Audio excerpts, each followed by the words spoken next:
Olá, gente boa de Deus, paz de Cristo sobre a tua vida. Pastor Adriano Moreira com você aqui mais uma vez em nosso canal. E hoje vamos na nossa série tão acessada por todos vocês, Você Entendeu Errado.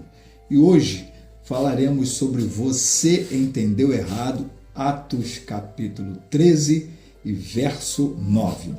Mas eu sempre tenho que pedir você para se inscrever em nosso canal, para você também nos acompanhar, compartilhar, curtir, comentar e fazer relevante aquilo que nós colocamos aqui em nosso canal no YouTube. Também nos acompanhe no X, também no Instagram, no Facebook e permita que a gente chegue em muitos outros lugares com aquilo que postamos e alcançando a muitas outras pessoas. E também, se você puder, colabore aí com o nosso ministério, tem um QR Code aí para você poder também colaborar com o nosso ministério e nos permitir fazer um pouquinho mais do que nós temos conseguido fazer aqui. Bom, então vem comigo para você entender certo o que você até então entendeu errado de Atos 13, verso 9.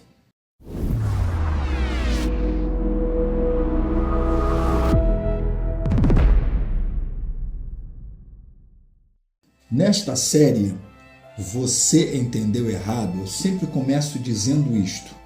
Nós temos enfatizado que os erros de interpretação de muitos textos bíblicos são por negligenciar o contexto. Então, quase todo texto, se não todos os textos, que são mal entendidos, mal compreendidos, é por conta de um contexto que não foi observado, que foi negligenciado, que não foi visto, que não foi lido, que não foi estudado. Bom, provavelmente você já deve ter dito que Paulo teve seu nome mudado de Saulo para Paulo no dia da sua conversão.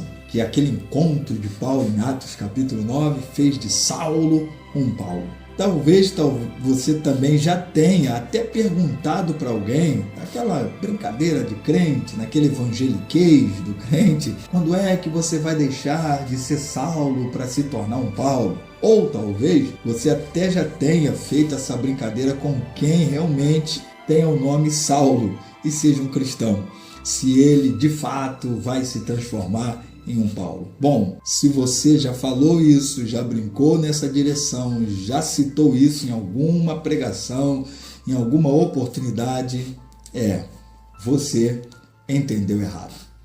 Daí eu quero ler um texto com você, que é o texto que já começa explicando, porque é o texto que tem sido entendido errado. Porque se ele tivesse sido entendido certo, nós não teríamos hoje ninguém com essas falas, com essas pregações. Então, vem comigo para Atos 13 e verso 9. Mas Saulo, também chamado Paulo, cheio do Espírito Santo, olhando firmemente para Elimas, disse. Bom, só para você entender, texto à luz do contexto, aqui está falando de um episódio lá no capítulo 13, de alguém que estava sendo repreendido pelo apóstolo Paulo, de alguém que estava entendendo mal em relação à ação do Espírito Santo na vida de Paulo, na vida de Barnabé, e aí Paulo vai repreender esse cidadão. E esse é o contexto aqui, para não tomarmos muito tempo explicando todo o texto, mas o contexto é esse, onde Paulo vai fazer uma repreensão a esse cidadão, e o texto já vai dizer que Saulo, também chamado Paulo, que estava cheio do Espírito Santo, olha firmemente para esse homem e faz uma repreensão, tá? Que aí o verso 10 vai registrar a repreensão de Saulo, também chamado Paulo, a esse homem chamado Elimas. Bom, o que eu e você já precisamos entender do que entendemos errado sobre essa questão de Saulo ser transformado em Paulo? Primeira coisa que a gente precisa já saber e precisa aqui afirmar é que não há nenhum texto bíblico falando dessa transformação de Saulo para Paulo. Não há. Não há nenhum texto bíblico que diga que o nome de Saulo foi transformado em Paulo. Inclusive o texto de Atos capítulo 9 que fala desse momento do encontro dele com o Senhor Jesus no caminho de Damasco, que é onde começa a conversão de Saulo. Segunda coisa a ser dita aqui nunca houve essa transformação, além de não ter nenhum texto, nunca houve essa transformação de Saulo para Paulo. Nunca Paulo mudou seu nome. Então, não há texto bíblico, mas também não tem tradição, não tem nenhum outro documento histórico que afirme isso. Então, segunda verdade a ser dita aqui para você é que nunca houve essa transformação de Saulo para Paulo.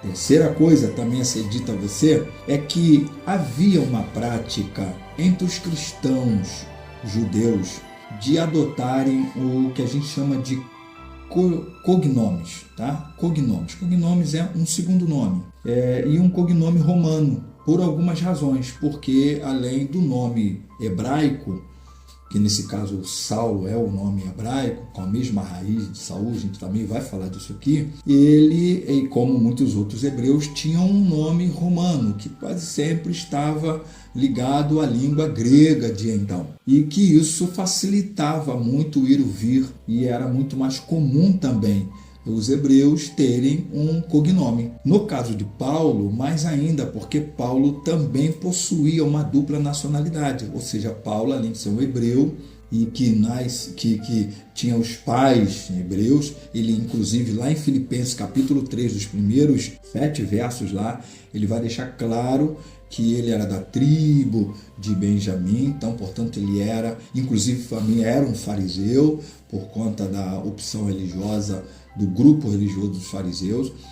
Então, ele era um hebreu por causa dos pais, a mãe, então era um hebreu por DNA, né, por natureza, mas ele também era um cidadão romano, porque ele era de Tarso, então ele nasce na província, na colônia, no contexto, no Império Romano, então ele também tem uma cidadania romana.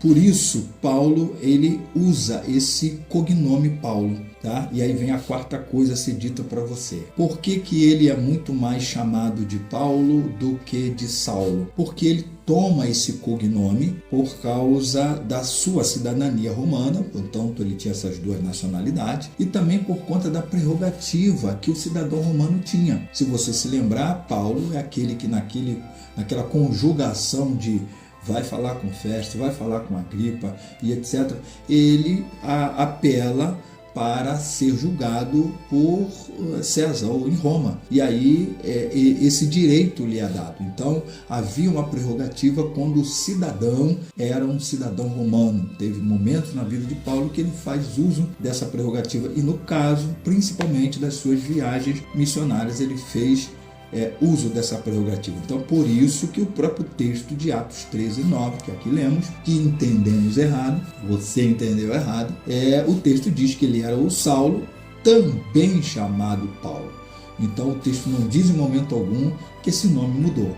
Uma quinta coisa que é ser dita a você, e você vai ver aí, é a palavra hebraica, Shaul, que é a mesma raiz da Saul, é a palavra Saulo no hebraico, e no grego Saulos do grego, que você também vai ver aí, que significa, ambas as palavras, tanto do hebraico quanto do grego, significa o desejado. E aqui está uma coisa muito interessante, é que quando no encontro de Jesus com Saulo no caminho de Damasco, e que o Senhor vai dizer: Saulo, Saulo, por que me persegues? Na verdade, no original, o Senhor está dizendo: ó desejado, por que me persegue? Então, a sexta coisa que eu quero te dizer é justamente sobre isso, que o grande segredo deste nome não é a mudança de Saulo para Paulo. O grande segredo desse nome, Saulo e Paulo, é que ele significa o desejado. É que a Bíblia vai de fato dizer para a gente que nessa linguagem humana, né, nessa linguagem antropopática, né, antropopatia, essa linguagem dos sentimentos humanos relacionados a Deus, para a gente entender, Jesus está dizendo que Saulo era alguém desejado. Então, quando ele está sendo ali encontrado com o Senhor no caminho de Damasco, cai né, por terra, ou da própria altura, ou de uma carruagem, enfim, não se sabe se ele estava montado em cavalo ou não, se estava em carruagem ou não, em camelo ou não, ou da própria altura, mas o texto só diz que ele cai em terra, e é onde ele está ouvindo: Saulo, Saulo, por que me persegues? E aí esse é o segredo, é que esse termo significa o desejado. Então o que Deus está dizendo naquela fala inicial com Paulo é que ele era um desejado. Deus já estava no momento de tomar Paulo para si.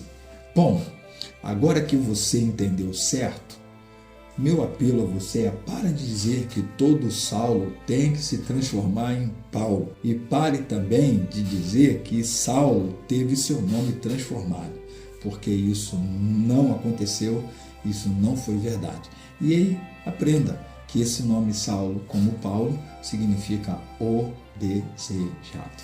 Deixe seu like, deixe seu comentário, faça também suas críticas, bem recebidas aqui também, e compartilhe, porque afinal de contas esse canal também é seu.